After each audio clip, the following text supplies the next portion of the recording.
6 different match types and a potential return of The Fiend Bray Wyatt. Tonight's either going to be a good show or an extremely disappointing show. It is Fog Wrestling, guys, with your WWE Extreme Rules 2022 predictions / preview video. And the first thing I noticed about this show is like, where the hell is the rest of the roster? Now, this seems to be a thing that WWE have been doing for a year.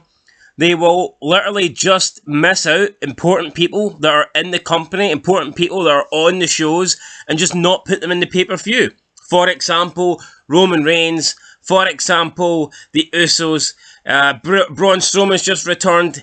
He's not in any sort of match here.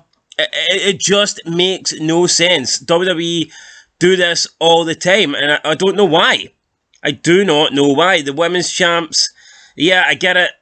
Bianca Belair's in a ladder match, but still, that doesn't mean that the women's tag team championships couldn't be defended. There's just no excuse for, half this roster not to be involved. I get the Miz is feuding with Dexter Lumis, but it's nothing for the Miz to do. Bobby Lashley is the US champion. Where is Bobby Lashley? I'll tell you where he is. He's not on the show. Now, you look back at and I'm not saying go back to the Attitude Era. I'm not saying go back to the Ruthless Aggression Era. Even go back a couple of years ago, WWE had never done this. Anyone who was important, anyone who had a belt, was on the show, was on the pay-per-view. But for some reason now, WWE just totally skip big pay-per-views with like main eventers, and they don't even put them on the show. It baffles me. Like I said, no Roman Reigns, not defending his belt. Usos ain't defending their belts. Bobby Lashley's not defending his belts. Braun Strowman comes back. You could have had Braun Strowman versus both members of the Alpha Academy tonight. You 2-on-1 handicap match. Could have done something like that, but no, they haven't done it. Why have they not done it? I don't know. You tell me. Why are they doing this? And I honestly would not be surprised. And I've noticed since Triple H took over, I've noticed the pay-per-view matches have been lower. The number of pay-per-view matches have been lower than we normally get.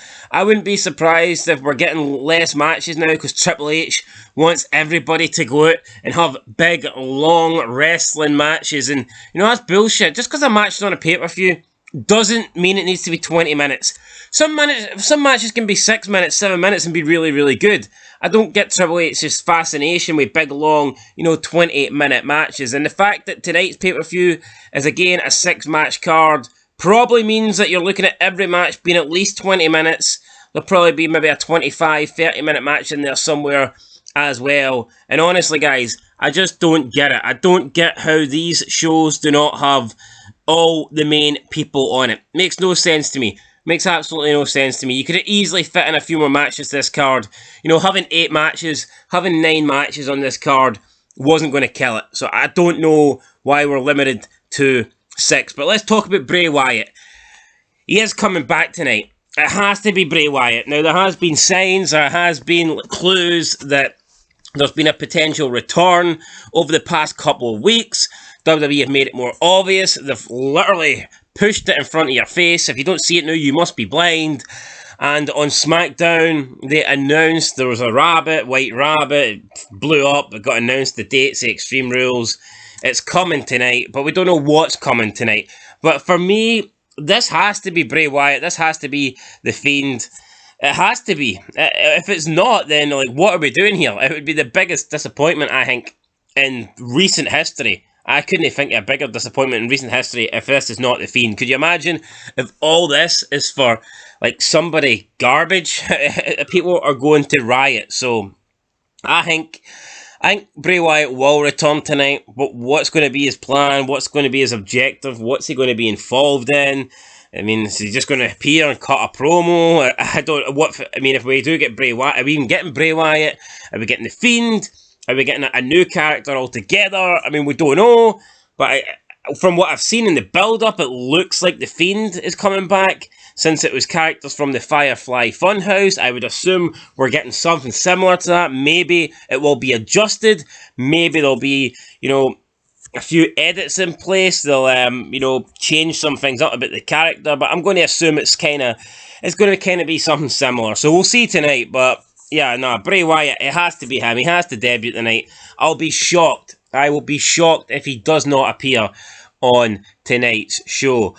But let's speak about what we know is appearing on tonight's show. We're going to start with, no particular order. We are going to start with the Brawling Brutes, Sheamus, Ridge Holland, and Butch versus Imperium, Gunther, Ludwig Kaiser, and Giovanni Vinci in a 6-man tag team. Good old-fashioned Donnybrook match there, laddie.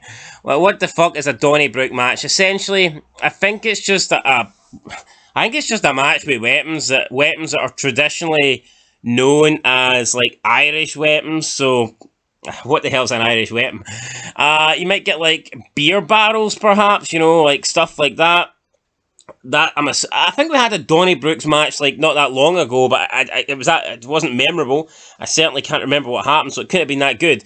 But I assume it will just be like a match. Maybe we'll have a couple of tables in there. Like I said, some weapons. We'll see what happens. Am I really excited for it? No, not really. I'm sick of hearing how Sheamus and his crew put banger after banger after banger on. Personally, they bore me. Imperium bore me too. So it's just two sets of trios that pretty much bore the fuck out of me. So I'm not really excited about this match at all. But if anything, I do like Sheamus out the 6 people. I do like Sheamus the most. I think Sheamus should be on his own. I wouldn't be against Sheamus having one last title run. I think he works better as a singles guy. And hopefully his team win that match for that reason. I like Sheamus. And I'll go with a win, right? I'll go with Sheamus' team's getting the win, because why not? I mean, he lost the title match on SmackDown, so the guy may as well get a win back here tonight. It would make sense. So I am going to go with the team of Sheamus, the Brawling Brutes. Like, let's move on to the next match. We have Edge versus Finn Balor. I'm sure Finn Balor will be accompanied to the ring by the Judgment Day, Damian Priest, Dominic Mysterio, and Rhea Ripley. This will be an I Quit match. I think Edge has to win, but with the numbers advantage, I could easily see Balor winning, because it is pretty much 4-on-1. Will Edge have any help from Ray? I mean, he might, but if Dominic's there, then Ray pretty much can't do anything. He's screwed, since he says he won't touch his own son. So, I mean, we'll see what happens. I love Edge. Definitely a future WWE Hall of Famer. I mean, he should beat Finn Balor.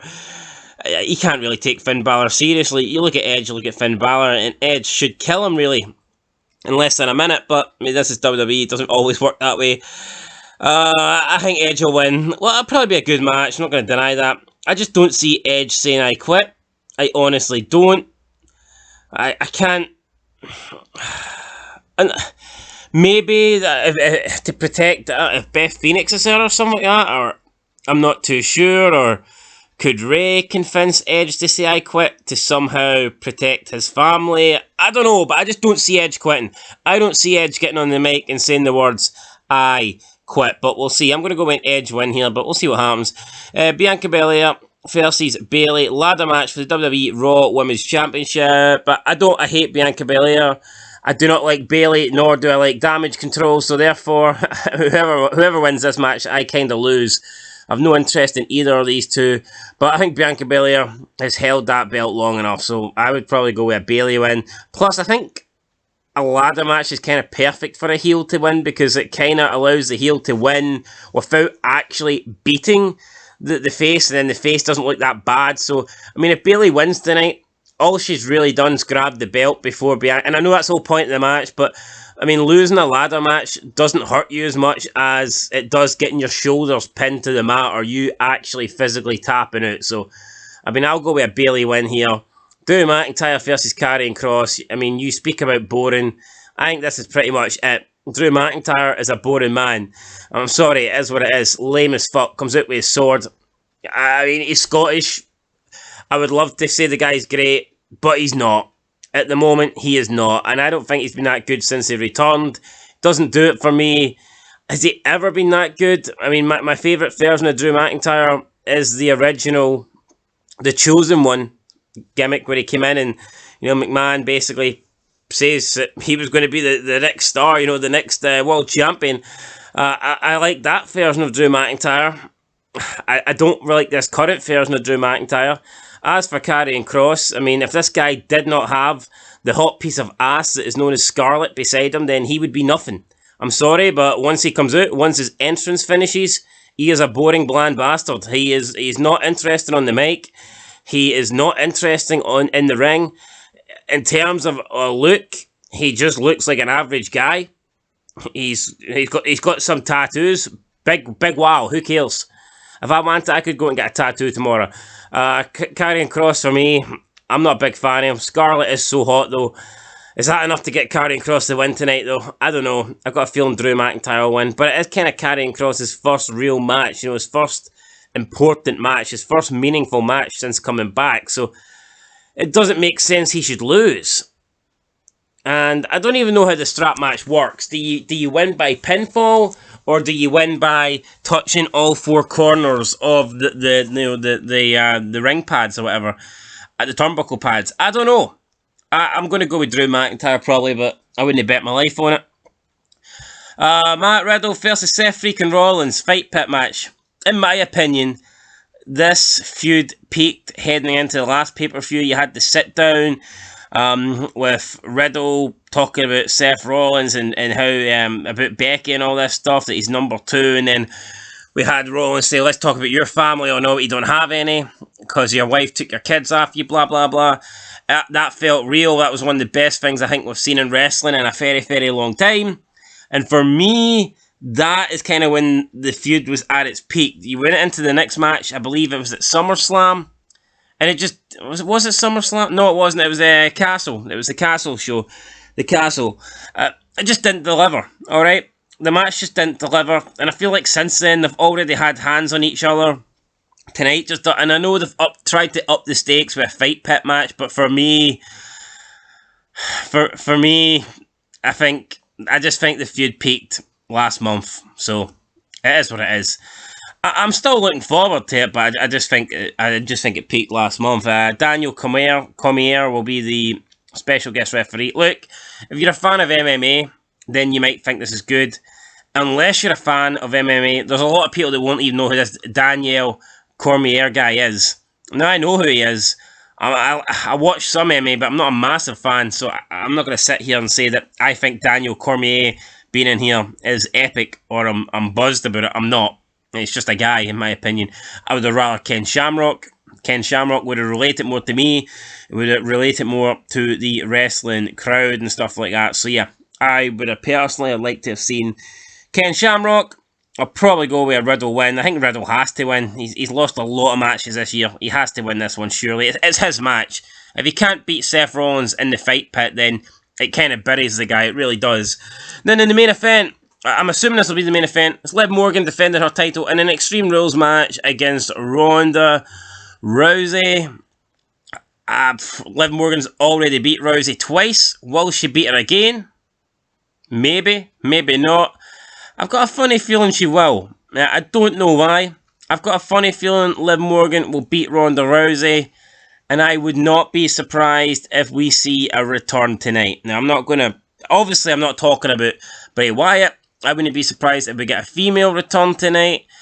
I'm thinking, unfortunately, Charlotte Flair, but maybe it could be someone outside the box. Maybe it could be a Sasha Banks. I don't know, but I think we might get Liv Morgan retaining with some sort of outside interference. Honestly, I wouldn't be surprised if Charlotte Flair comes back, costs Ronda Rousey the match, and then beats Liv Morgan at the next pay-per-view to become the new champion, because that's kind of what Charlotte Flair does. So, I mean, that could... I'm going to go with Liv Morgan to pick up the surprise win. So, quickly go through my my predictions again. I'm going to go with Morgan to beat Rousey, Riddle to beat Rollins. I'm going to go with McIntyre to beat Cross, Bayley to beat Bianca, Edge to beat Finn Balor, and the Brawling Brutes to beat Imperium. That's what I'm going to go with, guys. Let me know what you think down below. Let me know your predictions. Let me know your thoughts going into this pay-per-view. Do you think it looks good? Are you excited? I think it looks okay. I mean, I do. I think this pay-per-view looks okay, but I can't help feel that There's like big massive holes in the pay-per-view with no Roman Reigns. You got no world titles. The tag team titles aren't being defended either. And then you got Bobby Lashley, who has the US title, the main title on Raw. They've been pushing that. They've been trying to push that as a big title, a massive title, since Raw doesn't have a world title, and he's not even on the show. So it's just a mess. In my opinion, it's a mess. There's only 2 titles on the line tonight, and it's both women's titles. I don't get that. Extreme Rules, to me, has always been, you know, big physical guys getting extreme. And then tonight, there's no male titles on the line. I think it's a bit of a mess. Let me know what you think down below. I'll catch you later on for the review. And if anything interesting happens, of course, there'll be individual videos during the show as well to discuss that. Anyway, guys, that's it. Till next time, been Fog Wrestling. Peace!